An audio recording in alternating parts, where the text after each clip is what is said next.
de volta com o nosso programa desta quinta-feira. Você participa, ainda dá tempo, já tem pergunta aqui. Você pode mandar a sua pergunta através das nossas redes sociais, Twitter, @cenapoliticotcm, WhatsApp 88028979 e o nosso Instagram, @cenáriopolíticotcm. Este é o último bloco, é o bloco de você fazer a sua participação para o nosso convidado Igor Ramon. Ele é advogado na área criminal, é presidente da Comissão do Advogado Oestano e membro da Comissão de Prerrogativas da OAB Mossoró. Carol, só fazendo uma observação aqui, já estamos em 23 de março.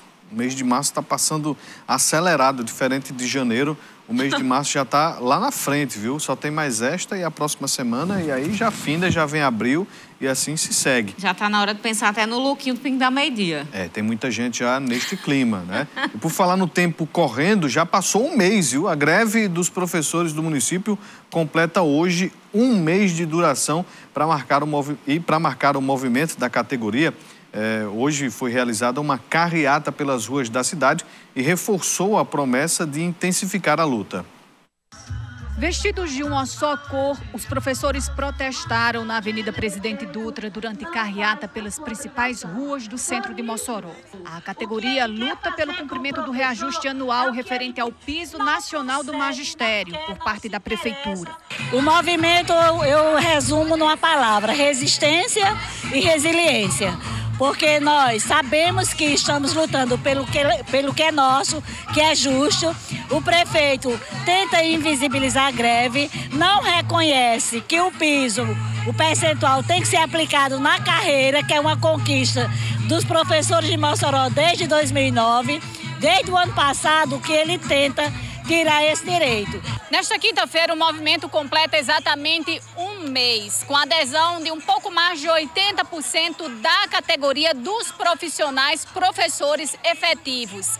A classe afirma que vai continuar em greve enquanto não existir um diálogo entre as partes. O movimento só cresce, né? No início do movimento nós tínhamos 6 mil crianças sem aula e agora, 30 dias depois, né, já estamos com 8 mil crianças sem aula. Para mim, enquanto professor, é triste isso. Queria que o prefeito se preocupasse com essas 8 mil crianças que estão sem aula, certo? Já fazem 30 dias e o prefeito se reuniu com o sindicato 2 vezes para dizer que está aberto ao diálogo. Isso não é verdade, gente. Diálogo sem proposta não é diálogo. Um boneco montado pelos professores representou o prefeito Alisson Bezerra. A carreata percorreu o centro da cidade. Com 19 anos de serviço público, este professor conta que nunca sentiu-se tão desrespeitado em seus direitos como agora. São 19 anos lecionando no município de Mossoró, né? Passamos já por várias lutas, como você falou, várias greves, mas nunca encontramos um gestor tão ardiloso como esse que nós temos agora, né? Que não abre o diálogo. Ele abre o diálogo para dizer que não tem proposta, isso não é diálogo, né? E nós vamos continuar assim na luta por busca dos nossos direitos. De acordo com a presidente do Sindicerpo, Eliette Vieira, o movimento continua até que uma resposta convincente seja dada pelo município.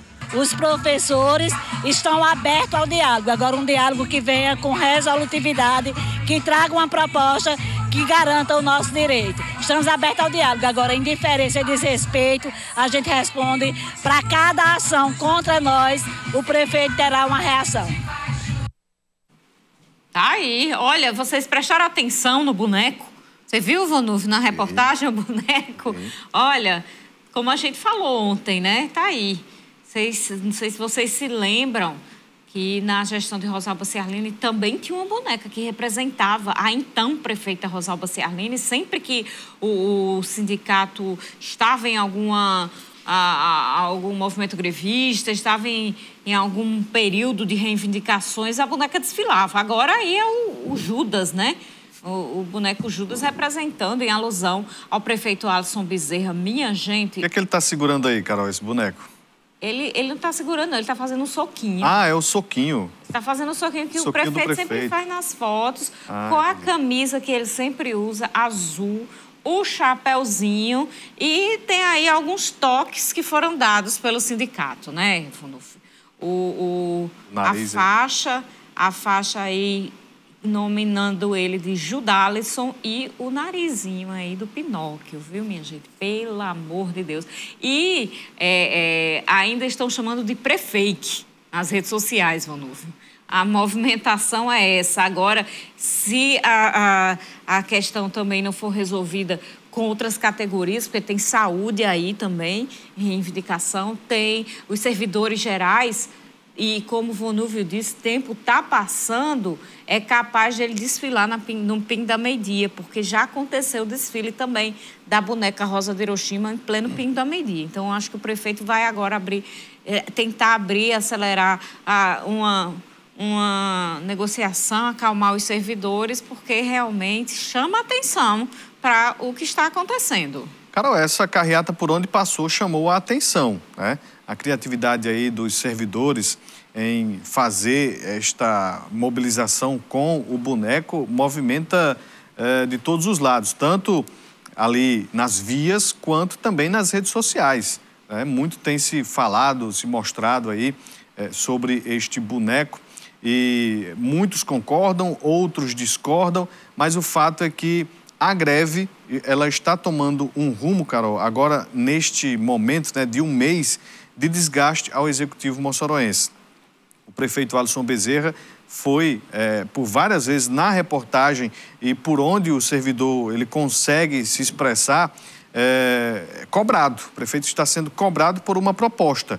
E quando a proposta não chega, aí a frustração dos servidores se transforma em revolta, em realmente muita crítica.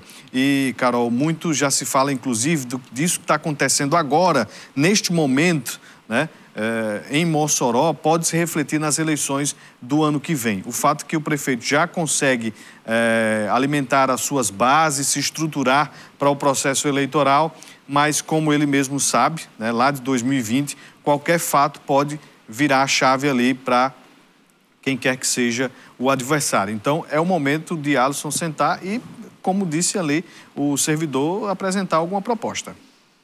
Ou pelo menos se não representar um desgaste que mexa com a imagem do prefeito, com a reputação que o prefeito tem de uma forma geral, pode pelo menos mexer naqueles númerozinhos ali da popularidade dele nas próximas pesquisas, né? A gente vai aguardar para ver, mas ele vem fazendo um trabalho, isso reflete diretamente na questão eleitoral, mas ele já vem fazendo um trabalho neste sentido. Vamos ver como é que fica daqui para os próximos meses em relação a essas negociações. Pelo que a gente vê em relação à greve dos professores, parece que não vai terminar por agora, pelo que a gente vem vendo do sindicato, dos trabalhadores da educação e por parte da prefeitura. Abraço para o Niel do Sumaré e Dona Dita, né? Não posso esquecer este alô.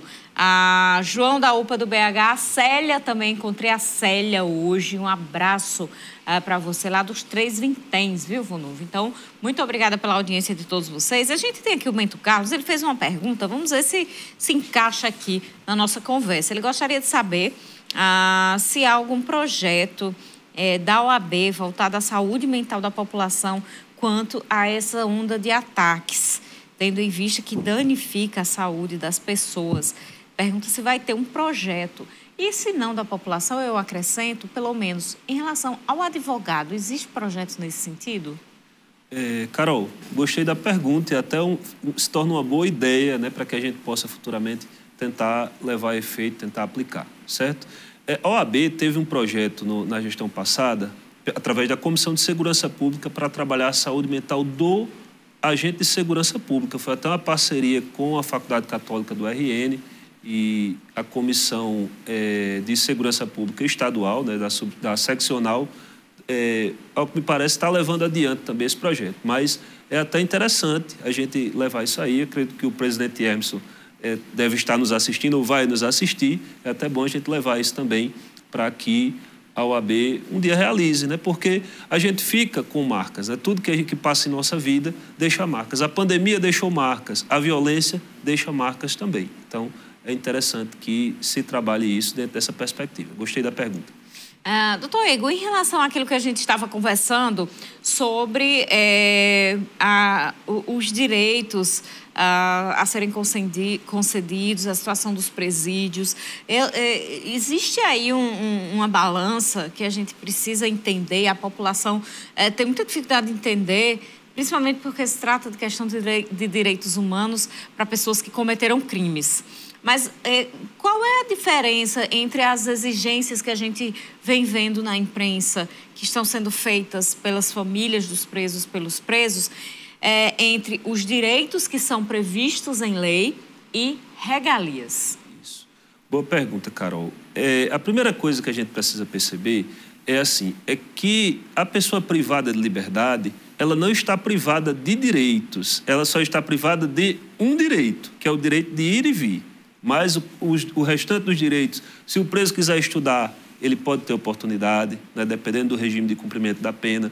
Se o preso quiser trabalhar, dependendo do regime de cumprimento da pena, ele também vai poder trabalhar, a não ser que ele esteja no fechado, em algum regime mais gravoso. Mas, no geral, o preso do semiaberto é oferecido, a lei de execução penal do Brasil, é uma lei muito arrojada. Eu acho até arrojada demais para o Brasil, porque ela é pouco executada. Não porque seja ruim, mas porque falta um pouco de aplicabilidade e nisso a gente tem que fazer um pouco de meia-culpa, né? Porque todo mundo vê de uma maneira ruim alguém que se sai, egressa do sistema carcerário e volta para a sociedade, por exemplo, à procura de emprego, né? Mas a questão dos direitos versus regalias, né? O que é o direito do preso? Como citei, o direito a estudar, o direito a trabalhar, se o regime permitir, o direito a ter dignidade, a ter uma alimentação digna, o direito a ter visita de seus familiares. O que seriam as regalias? Seriam coisas que estão fora do que reza a lei de execução penal. Preso exigir televisão, preso exigir celular, exigir coisas que não estão na lei, aí sim, a gente não pode permitir, porque o Estado Democrático de Direito não nos permite que se haja contra a lei ou a revelia dela, né? Então, é importante que a gente veja o que é essa linha tênue, né, que separa os direitos dos presos e as regalias que eles exigem, né? E jamais pode ser exercido pela força, como eu já vinha conversando no bloco anterior, né? A visita íntima é um direito previsto em lei? É um direito previsto na lei de execução penal, porém, cabe a cada administração penitenciária, a cada política carcerária de cada estado, aplicar conforme as circunstâncias, né? O que se vê, por exemplo, no sistema penitenciário do Rio Grande do Norte é que a gente não vê muitas condições, locais adequados. Então, certamente, se não há condições físicas, estruturais, é preciso também trabalhar de uma maneira que aconteça mais dentro das possibilidades do sistema, né? Obviamente, não se vai fazer aquela visita íntima de qualquer jeito, violando, por exemplo, a vida privada, a intimidade daquelas pessoas, né, que estão envolvidas naquela situação. Tem uma situação, Carol, tem pergunta aí? Pois não, vou. Não, mas é uma questão que a gente vê muito falar agora, nesse tempo, né? Inclusive com críticas de promotores com relação a essa disposição do semiaberto, mas com os tornozelados.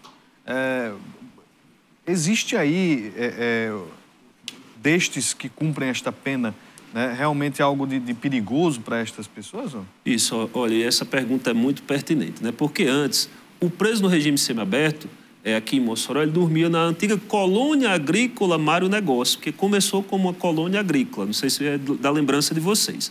Mas como a Mário Negócio passou a ser uma unidade prisional como as outras, e o Estado não tem condições de dar essa fiscalização a contento, o que foi a solução? A tornozeleira eletrônica, né, que é um dispositivo que facilita que o Estado saiba onde está aquela pessoa que está cumprindo pena, né? O que acontece? Aquelas pessoas que são tornozeladas por um motivo ou por outro, elas são vistas pela sociedade como um bicho, como um leproso, como era na Bíblia antigamente, né? Aquela pessoa que não pode de quem você não pode se aproximar, né? Então fica difícil para aquela pessoa se reinserir na sociedade, né? Fica difícil para ela arrumar um emprego, por exemplo, tornozelado.